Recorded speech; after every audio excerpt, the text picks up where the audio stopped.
Halo Sobat Tempo, apa kabarnya nih? Nah, kali ini kita bakal kembali bercakap-cakap. Seru banget karena kita bakal tahu apa yang ada di balik dapurnya Tempo. Kenapa sih Tempo tuh bisa sekritis itu sampai bisa menguak sampai akhirnya nih regulator ataupun PPATK yang baru-baru ini mungkin teman-teman udah baca majalah Tempo di Sabtu kemarin mengenai aksi cepat tanggap. Kita bakal ngobrol-ngobrol bareng wartawan Tempo yang keseharian itu mengatur liputan teman-teman wartawan sebagai redaktur eksekutif yaitu Kang Bagja. Halo, Halo Kang Bagja. apa kabar? Baik Kang. Kang baik. Alhamdulillah. Oke, Kang. Kita langsung aja Ya. nih. Kang, aku tuh penasaran. Dari sekian banyak masalah yang ada ya kan di Indonesia terutama. Kenapa cover majalah Tempo kali ini udah 2 kali nih ngebahasnya tentang aksi cepat tanggap. Kenapa, Kang? Ya karena di Tempo itu kan media atau majalah mingguan ya. Namanya Yes. juga majalah berita mingguan Tempo. Ya. Jadi terbitnya tiap minggu. Ya. Nah, untuk edisi digitalnya tiap hari Minggu Ahad. Nah, edisi cetaknya beredar tiap hari Senin. Ya. Karena mingguan, maka kita di redaksi itu dituntut untuk memilih mana berita yang menjadi menu utama, yaitu di liputan utama, mana yang tidak menjadi liputan utama. Kan dari 100 lebih halaman majalah Tempo ya tidak hanya laporan utamanya, ada banyak liputan lain. Jadi kita mengcapture berbagai masalah tadi itu. Nah, soal pemilihan cover itu memang alasannya hanya karena itulah dia yang paling kuat pada pekan itu. Jadi kalau maksudnya paling kuat dimiliki datanya oleh wartawan Tempo pada pekan itu. Karena biasanya kami menyelenggarakan rapat redaksi, kemudian di rapat redaksi itu kita memutuskan mana yang akan menjadi laporan utama, mana yang menjadi laporan kedua, mana tiap rubrik itu mana liputan yang menjadi headline-nya dan seterusnya. Itu diputuskan di rapat redaksi. Sehingga pekan kemarin Tempo memutuskan untuk kembali menurunkan laporan tentang aksi cepat tanggap. Oke, sekarang pertanyaan aku, apa sih Kang yang baru? Emang sedalam itu atau sepanjang itu atau seseru itu atau sepengaruh itu si ACT ini sendiri sampai harus bahas lagi? Ini yang kedua ya. Jadi kalau dalam istilahnya itu di dunia jurnalistik itu ada namanya follow up story. Follow up story itu hal yang sangat biasa. Tempo berkali-kali melakukannya. Ketika pekan ini misalnya menulis A, kemudian pekan berikutnya tetap menulis B gitu. Artinya isu yang sama, tetapi mengapa itu diputuskan hal yang sama? Karena memang ada perkembangannya. Jika pertanyaannya adalah apa yang baru dari yang cover story yang kedua tentang ACT adalah ini perkembangan berikutnya dari apa yang kita tulis pekan lalu, apa yang kami tulis pekan lalu. Pekan lalu kan membongkar atau mengungkapkan bagaimana modus atau bagaimana lembaga donasi seperti ACT itu menyelewengkan dana donasi oleh para petingginya. Ya. Jadi mereka mengumpulkan donasi 540 miliar setahun gitu. Itu yang kami temukan datanya. Kemudian ternyata ada pemotongan donasi dari publik itu lebih besar dari aturan. Bahkan teman-teman yang liputan menemukan hampir 40%. Nah, itu liputan pertama. Liputan yang kedua yang pekan ini itu membahas tentang mengapa itu terjadi. Jadi lebih ke akarnya lagi. Mengapa ACT atau Yayasan Aksi Cepat Tanggap kendati memotong donasinya lebih dari PP 29 1980 yang mengatur donasi boleh dipotong untuk dana operasional 10%, ini lebih dari 10%, itu terjadi bertahun-tahun. Dan mengapa laporan keuangan ACT itu selalu mendapatkan wajar tanpa pengecualian. Kalau dalam audit WTP itu jenis audit tertinggi atau penilaian tertinggi gitu, artinya tidak ada masalah. Nah, mengapa itu terjadi? Nah, teman-teman di Tempo menemukan bahwa ada berbagai masalah mengapa itu WTP. Jadi itu ada dugaan bahwa laporannya memang dimanipulasi. Kemudian ada dugaan auditornya juga tidak masih punya hubungan gitu dengan ACT. Itulah kenapa laporan keuangannya mendapatkan wajar tanpa pengecualian sehingga tidak ketahuan bertahun-tahun. Itu kan pertanyaannya. Ya. Pertanyaannya mengapa ini baru terbongkar sekarang kalau memang lama. Di media sosial kan banyak orang bersaksi tuh. Ini kan udah lama, kenapa Tempo baru bongkarnya sekarang? Ya jawabannya adalah ya karena kami baru dapat datanya sekarang, baru dapat ceritanya sekarang. Karena kalau Anda dengar percakapan di Space di Twitter pekan lalu kan redaktur pelaksananya atau koordinator liputannya mengatakan bahwa liputan ini dikerjakan selama hampir lebih dari 6 bulan, ya kan? Karena untuk verifikasi, mencari data yang valid, meng-cross-checknya lagi dan seterusnya itu butuh 6 bulan. Jadi kalau pertanyaannya baru dibuka sekarang ya karena memang ceritanya atau datanya baru kami temukan sekarang. Oke, berarti sebenarnya selama 6 bulan itu sendiri kan terus-menerus memusatkan fokus ke situ. Ini tuh ya, ada wartawan yang ditugaskan untuk fokus ke situ. Okay. Tadi saya ceritakan ada banyak sekali isu yang di cover ya. Tiap orang punya proyek masing-masing. Yeah. Jadi si A ngerjakan fokus ini, si B ngerjakan fokus itu, si C dan seterusnya. Ini ada yang ditugaskan untuk mencari bahan lebih jauh tentang ACT. Ya mungkin banyak kendala karena ini pandemi juga. Yang mengerjakannya juga kena COVID gitu. Jadi harus isolasi, jadi tidak bisa liputan, tidak bisa ketemu orang. Sehingga ya itu lama. Dan mungkin memang dan memang ini kan butuh data yang valid ya. Karena kita mengungkap satu dugaan penyelewengan donasi publik. Betul. Nah, kalau kayak gitu nih, kita ngomongin soal donasi publik dan juga organisasi muslim. Kenapa sih Kang? Maksudnya ini pasti masanya tuh banyak banget gitu ya. Masanya banyak. Tempo tuh bukan cuma berurusan sama ACT-nya, tapi masyarakat muslim ataupun masyarakat yang terkena, pasti ada yang dibantu oleh ACT itu sendiri gitu. Ya, kenapa? Sebetulnya ACT kan tidak memproklamirkan diri sebagai lembaga muslim ya. Dia namanya juga ASI cepat tanggap, dia tidak memakai embel-embel agama gitu. Tapi memang dikesankan oleh publik bahwa dia dekat dengan kelompok muslim gitu. Ya kemudian ya di media sosial Tempo kemudian dituduh sebagai media yang anti-Islam gitu. Ya itu jumping sih kalau menurut saya ya, dan rasanya sih ini bukan tuduhan yang pertama ya. Waktu saya tahun 2014 menulis tentang kekacauan sertifikasi halal di 4 negara, di Belgia, di Amerika, di Australia, di Inggris, di Jerman, itu juga saya dituduh anti-Islam gitu. Ya padahal saya muslim, dan di Tempo mungkin 80% muslim. Dan dari 80% itu 90% mungkin berjilbab. Oke. Jadi tidak ada alasan gitu Tempo yang dikerjakan oleh wartawan-wartawan yang muslim itu kemudian jadi anti-Islam. Tapi itu tuduhan yang berarti tidak valid ya? Bukan tidak valid ya, orang boleh saja beropini seperti itu hak mereka. Tapi itu biasanya orang yang menuduh Tempo anti ini anti itu tanpa membahas problem yang diliputnya, itu biasanya karena kurang pengetahuan biasanya. Lalu membanding-bandingkan lah Tempo mengapa tidak meliput bansos gitu, mengapa tidak meliput bansos itu diliput jadi laporan utama juga kalau membaca rutin majalah Tempo. Jadi soal ACT ini ya bagian rutin aja dari kerja liputan teman-teman di Tempo. Gitu, bukan. Mungkin kita jadi iklan sebentar ya. Jadi teman-teman yang nggak baca majalah Tempo harus baca majalah Tempo. Iya, karena kalau enggak nanti kalian malah framing juga loh ya kan. Iya. Tapi ya itu hal yang wajar ya. Artinya gini, hal yang wajar itu Tempo terbiasalah dituduh ketika nulis B lalu dituduh oleh A.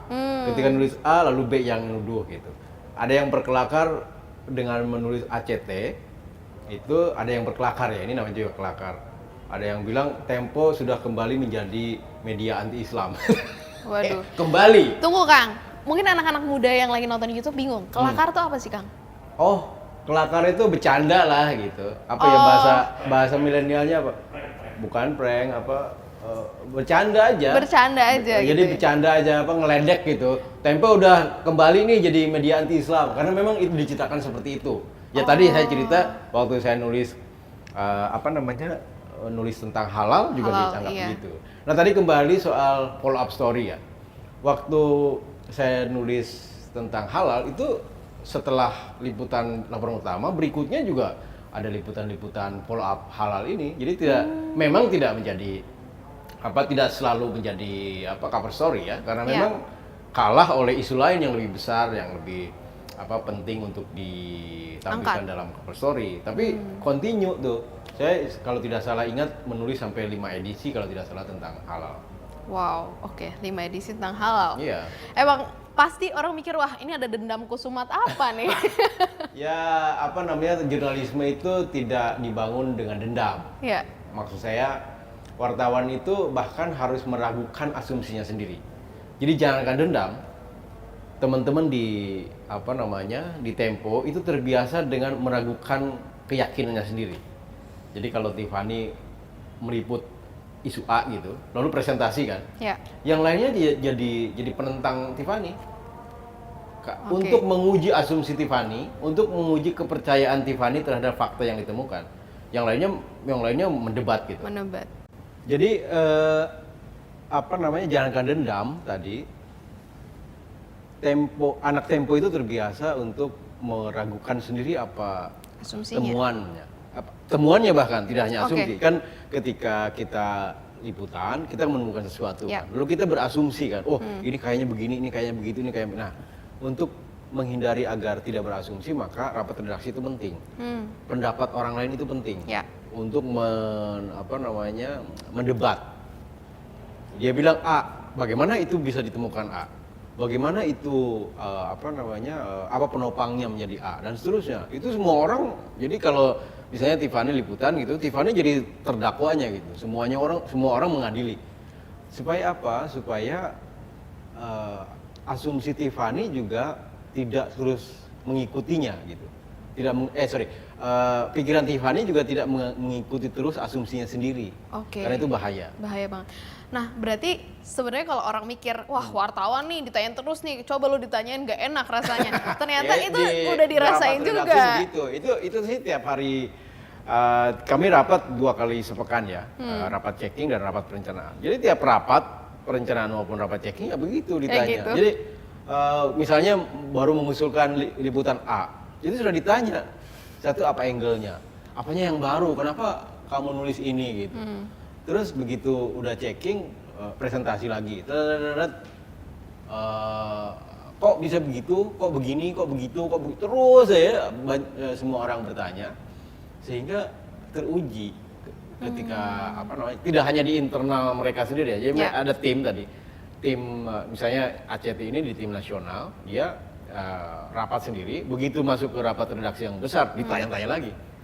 Nah sehingga mereka harus menyiapkan diri dengan bahan dan data dan dokumen yang cukup agar tidak ada lagi pertanyaan sehingga rapat redaksi menerimanya gitu. Tiap desk berjuang tiap minggu begitu. Ya. Sehingga ya jangankan dendam, asumsi aja tidak boleh. Kecurigaan atau prasangka itu tidak boleh. Tidak boleh. Prasangka, asumsi itu, hipotesis itu harus, tetapi ketika dia akan terbit, asumsi itu harus terverifikasi. Ya.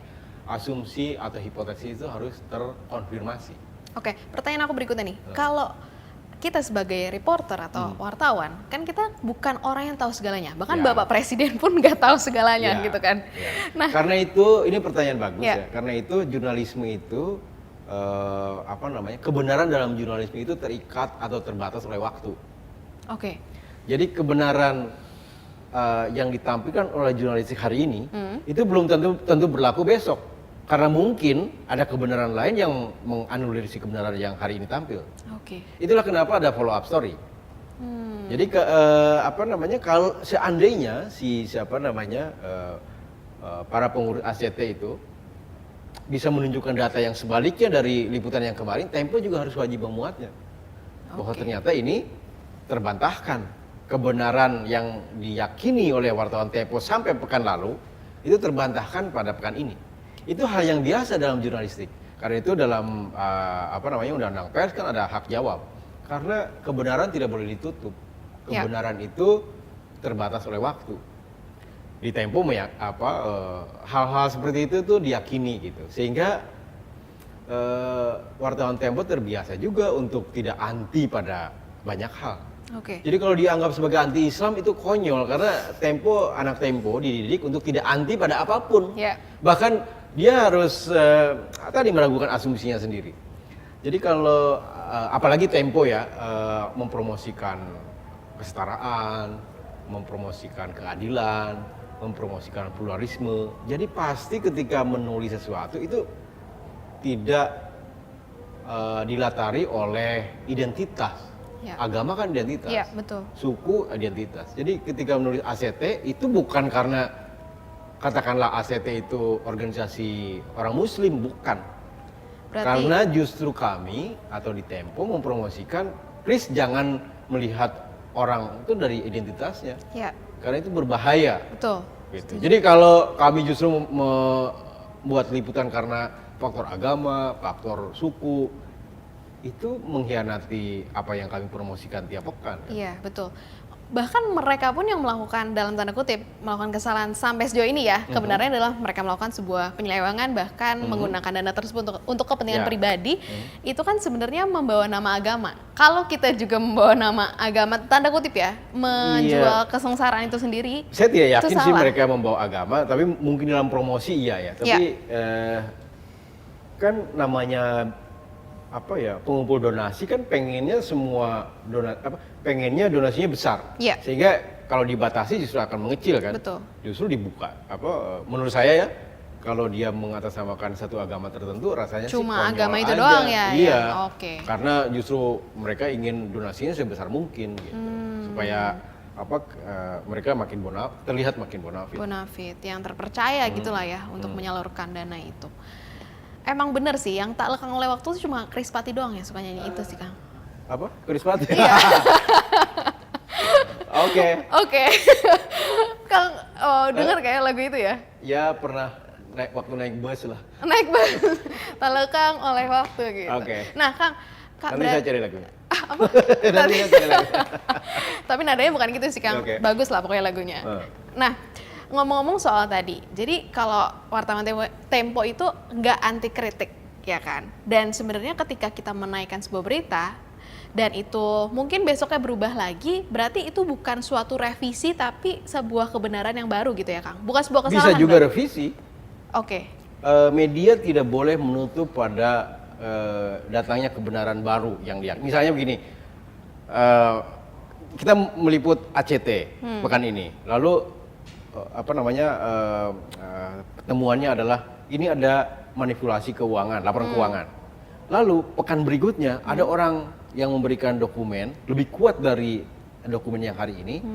Ini tidak ada loh manipulasi. Mana dan dia buktinya Tempo harus memuat juga sepanjang itu terverifikasi.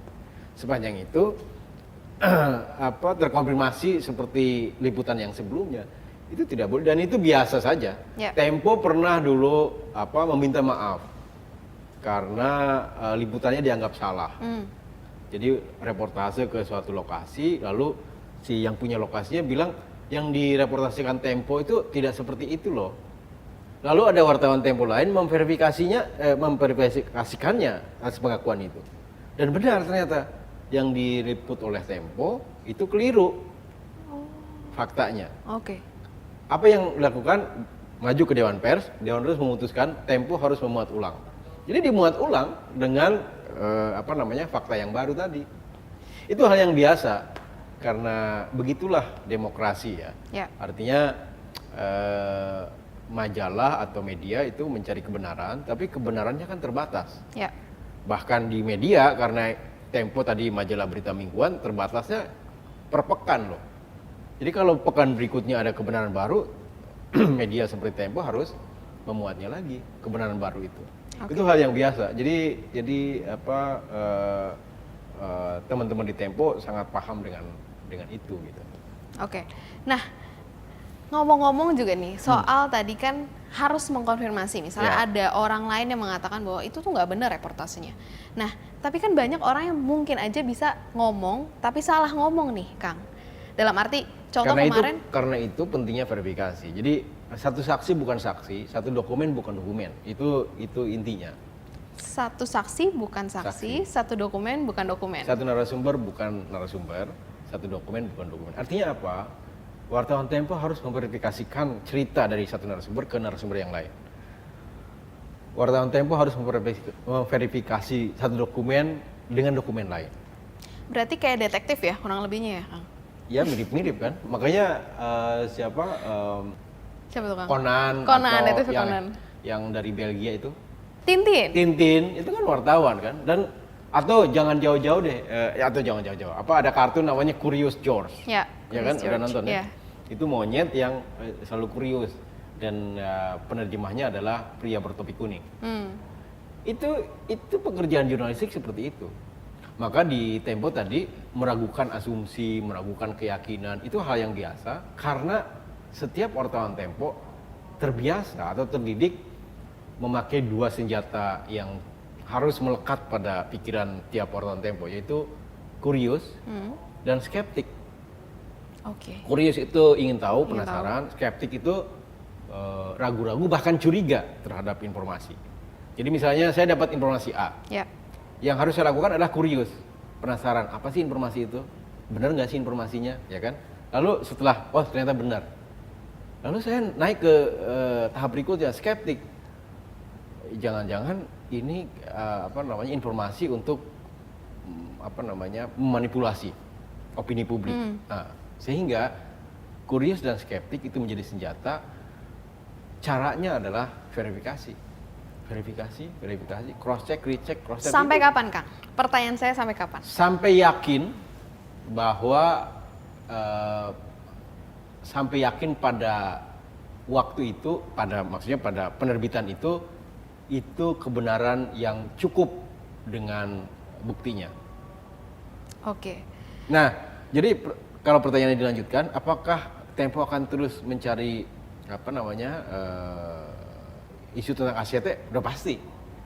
Ini saya bertanya dan ditanya kembali, teman-teman. Udah kebaca nih pikiran saya. Agak tertekan ya ngobrol sama redaktur eksekutif dari Tempo ini. Udah langsung kebaca pikiran saya. Oke, berarti yang terus diverifikasi makanya sampai 2. Saya sampai hari ini iya. itu masih berhubungan dengan narasumber-narasumber halal. Sebentar. Adit nih masuk gak? Iya, oke. Boleh bawa papan aja nggak ke situ? Jangan ngeganggu Kang Bagja untuk ngomong dong. Aduh. Apa tadi? Itu kan lupa Kang wajahnya. Saya sampai saat ini. Oh ya, saya sampai saat ini itu masih berhubungan dengan narasumber saya terdahulu gitu. Misalnya tentang isu halal, saya masih berhubungan. Masih update apa yang baru dan seterusnya gitu. Itu wartawan Tempo hal yang biasa. Jadi kalau wartawan Tempo mungkin pekan depan tidak menulis ACT lagi, tapi mereka terus keep in touch dengan narasumber yang untuk mengetahui apakah ada update informasi atau tidak. Semua wartawan Tempo terbiasa begitu. Oke. Berarti akan terus mengupdate hal itu dan terus menjaga relasi ya. Itu salah satu kuncinya. Oke. Wartawan itu kan modalnya networking. Wartawan itu dituntut untuk tahu segala sesuatu dan segala tahu tentang sesuatu. Segala tahu tentang segala. Ulang Kang, sekali lagi. Mohon maaf. Wartawan itu harus tahu segala sesuatu dan segala tahu tentang sesuatu. Segala tahu tentang sesuatu. Jadi tahu segala hal dan begitu menulis sesuatu, dia tahu segalanya tentang sesuatu itu. Jadi sampai detail-detailnya. Jadi wartawan harus mengetahui semua isu. Tapi begitu dia menulis tentang satu isu, dia juga mengetahui sampai sisik meliknya, sampai detail. Itu tuntutan jadi wartawan. Oke. Aku pengen tahu lagi soal rapatnya itu sendiri. Ya. Kalau yang ngomong cuma wartawan dong, pasti semua isinya pertanyaan, Kang. Loh, kenapa gini? Ya itu kan ada si terdakwa itu tugasnya menjawab, tidak boleh bertanya dia. Oh gitu. Jadi Nah, ketika tadi ada satu orang yang meliput, lalu ditanya oleh banyak orang, ya tugas dia adalah menjawab semua pertanyaan tadi itu sampai semuanya yakin. Tadi kan pertanyaannya sampai kapan Sampai itu kapan? mencari terus, sampai semuanya yakin. Karena premisnya kan sangat sempit. Ya. Misalnya di rapat itu setiap liputan kan ada angle. Angle itu sudut pandang sebuah masalah. Angle-nya itu sangat sempit, sangat spesifik. Misalnya benarkah ada penyelewengan di ACT? Lalu si terdakwa tadi itu menjelaskan ada 10 penyelewengan. Buktinya nomor 1 ini, nomor 2 itu, nomor dan seterusnya. Lalu rapat redaksi tidak punya pertanyaan lagi. Oh ya, ini udah cukup untuk menjawab pertanyaan. Berhenti sampai tadi. di situ, Kang. Bentar. Untuk seorang wartawan itu tahu tentang data-data tersebut, ini orang yang PPATK itu sendiri yang bergerak dulu baru wartawan, atau wartawannya dulu yang mencoba mengorek, paham gak, Kang? Ya ini Jadi agak ironis ya. dari mana dulu nih? Ya, ya bisa keduanya. Kan wartawan Tempo juga tidak seringkali menulis cerita para penyidik bekerja kan. Ya. Tidak tidak bekerja meliput sendiri pada satu isu, tapi juga datang ke PPATK yang sedang menyelidiki si A gitu. Atau datang ke KPK yang sedang menyelidiki si B, datang ke kejaksaan, datang ke polisi, itu bisa keduanya. Tetapi yang kasus ACT ini kan memang rada ironis. Jadi mengapa yang menemukan Tempo dulu gitu? Ya. Wartawan yang tidak punya kewenangan menyidik, memanggil orang, menanya orang, sementara aparatur hukum itu baru bergerak setelah Tempo bersuara. padahal mereka punya resources yang Ya. banyak kan, punya biaya negara, kemudian punya teknik penyidikan yang mumpuni gitu. Ya. Wartawan Tempo kan tidak punya itu semua, Ya. tapi mengapa Tempo yang duluan? Mereka bergerak setelah liputan Tempo. Tapi itu sih hal yang biasa ya. Kami beberapa kali mempublikasikan dulu, baru aparatur hukum yang bergerak. Ya itu hal yang biasa juga, walaupun itu sebetulnya sih kritik juga kepada aparat hukum kita ya. Kenapa harus media duluan gitu yang Iya, baru mereka. menemukan yang tahunya. Oke. Jadi sebenarnya di drag ini sendiri berarti dari Tempo baru kemudian aparatur hukum baru berjalan. Ya. Seperti itu kurang lebihnya ya. Ya, Dan untuk mengkonfirmasi berarti di awal itu ketika wartawan itu mengajukan satu angle yang khusus itu sendiri, data-datanya itu dari Kadang-kadang juga aparatur hukum tidak tahu. Misalnya kita dapat dokumen gitu ya, Ya. dari insider sebuah lembaga. Begitu kita datang ke lembaga resmi, ke PPATK, ke polisi, ke jaksa, ke KPK, kadang-kadang mereka juga, loh kok Tempo dapat duluan gitu, kita belum dapat informasinya. Ya sering juga begitu.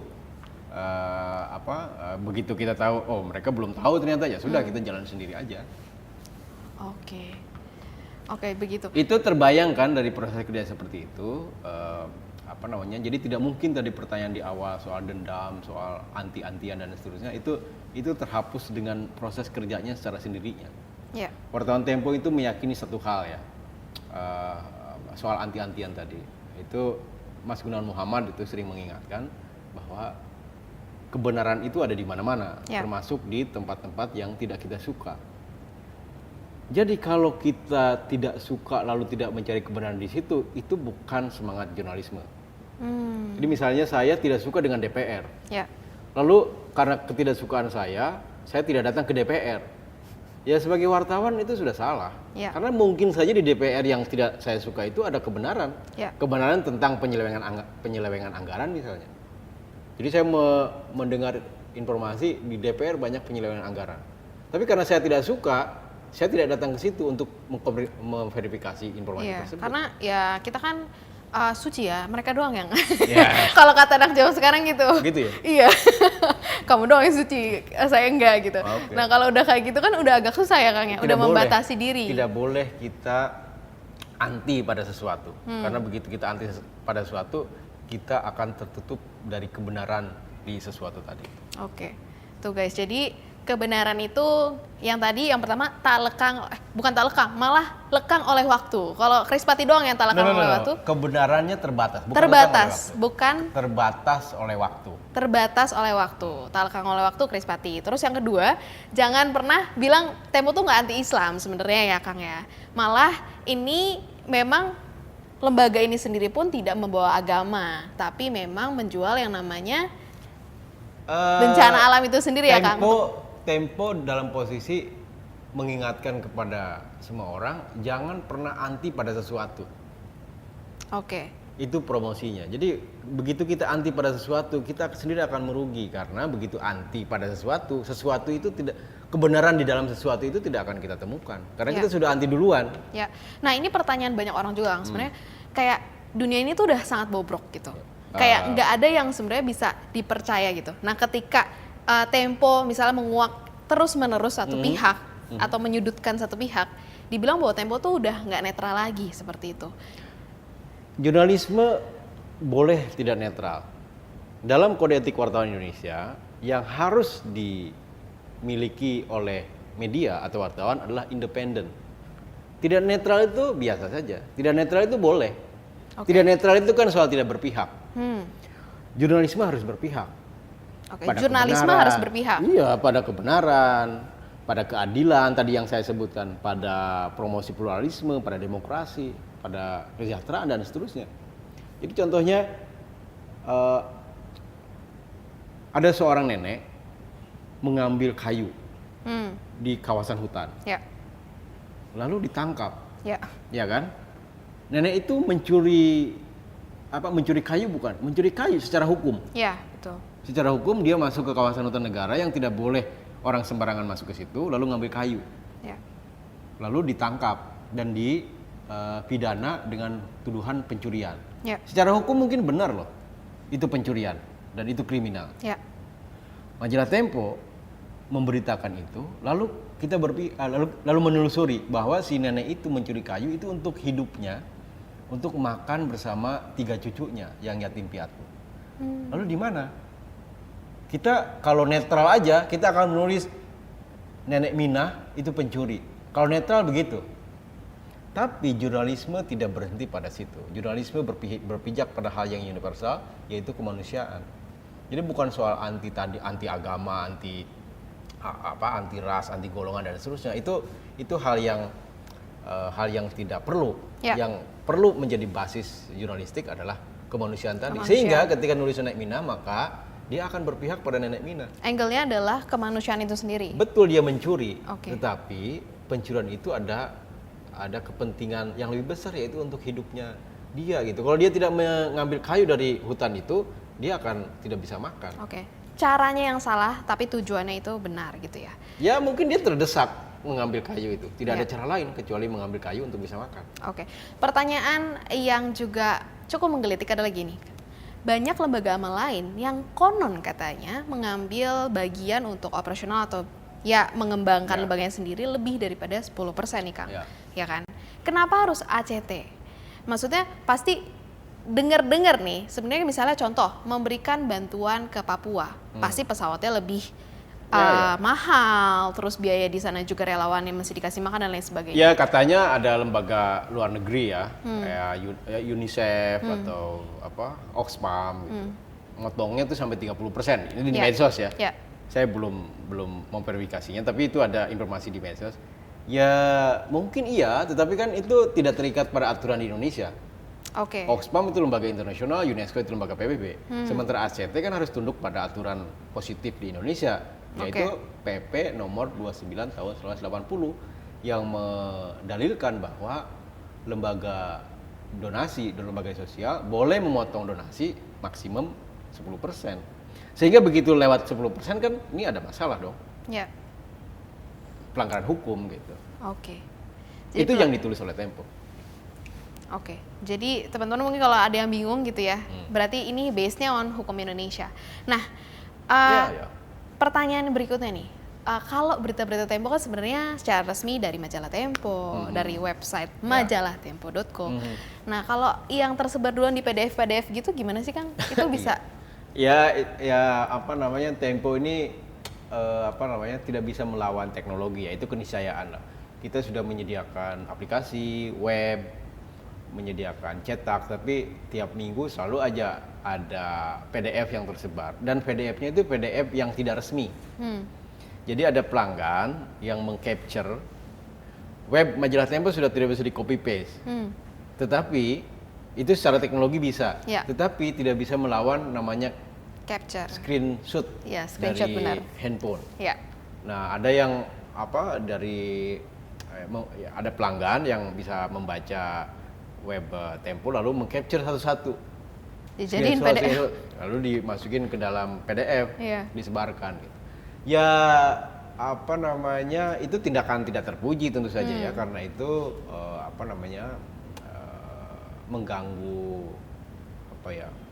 mengganggu proses di Tempo gitu. Dan hal tidak terpuji lainnya adalah itu ilegal gitu. Itu ilegal karena Tempo adalah platform berita yang berbayar, maka untuk bisa membaca berita di Tempo ya harus bayar. Yang kedua, pembacanya yang mendapatkan PDF yang ilegal tadi di grup WhatsApp misalnya, itu juga rentan terhadap berita bohong.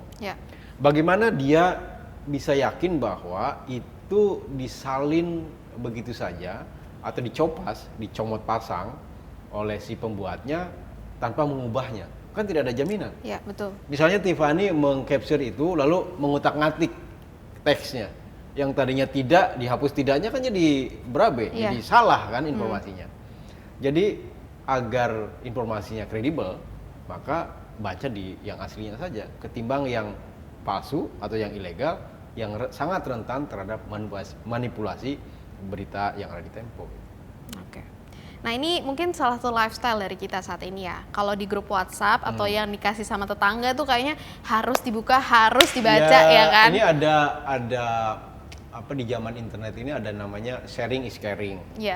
Padahal sekarang belum tentu kan caring. Harusnya menimbang lebih jauh lagi. Jadi kalau saya men-share berita PDF bajakan ini misalnya, itu ada yang dirugikan nggak orang lain? Udah pasti ada wartawan Tempo, kita semua.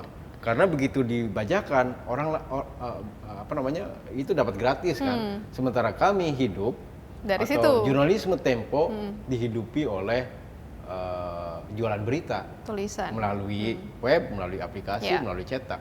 Kalau itunya dimatikan karena orang banyak membaca yang ilegal, ya Tempo tidak punya pendapatan lagi. Begitu tidak punya pendapatan lagi, Tempo tidak akan bisa lagi menulis hal seperti ini, bahkan pelanggaran publik yang dilakukan oleh siapa saja di Indonesia. Gitu. Kredibilitas dan fungsi dari media itu sendiri yang sebenarnya membantu para aparat ataupun menjaga kinerja para pejabat dan pemerintah juga akhirnya nggak ada lagi gitu. Jadi sebenarnya bagian dari kalian sebagai fungsi pengawasan jadi tidak ada lagi. Sementara dalam demokrasi butuh pengawasan kan. Betul. Karena kekuasaan itu cenderung korup.